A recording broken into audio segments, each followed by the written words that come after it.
நண்பா அடிச்சிட்டேன், ரெண்டாவது வராலும் வச்சிட்டேன். இதுவும் ரிசல்ட் தான் தலைவா. வாங்கினீங்கன்னா அடிச்சு பாருங்கள். நானும் இதை அடிக்காதான் எதிர்பார்த்தேன். 2 நாள் ட்ரை பண்ணேன், அந்தளவுக்கு தரலையே. அடிக்குது, பரவாயில்ல.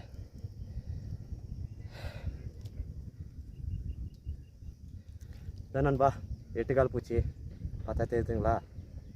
8 கால் பூச்சி தரமாக கப்பு ஏறிச்சு, நல்லா செம்ம போட்டுச்சு. கப்புன்னு வந்து பார்த்தனே அடிக்குது, நல்லா தான் அடிக்குது. நானே ட்ரை பண்ணுங்க. இந்த ஃப்ராக் நான் எங்கே வாங்கினேன்னா ஏஜே ஃபிஷிங் டேக்லஸ் அருண் அன்னைக்கிட்ட வாங்கினேன். செம்ம போடுது, பரவாயில்ல. 3ஆம் மீன் ட்ரை பண்ணலாம். தேங்க்யூ நண்பா. லைக் பண்ணுங்கள், கமெண்ட் பண்ணுங்கள், ஷேர் பண்ணுங்கள். 8 கால் பூச்சி காமிக்கிறேன் நண்பா. 2ஆம் மீன் வச்சிட்டேன், 3ஆம் மீன் ட்ரை பண்ணலாம். அடிக்குதான்னு பார்த்துடலாம். தேங்க்யூ நண்பா.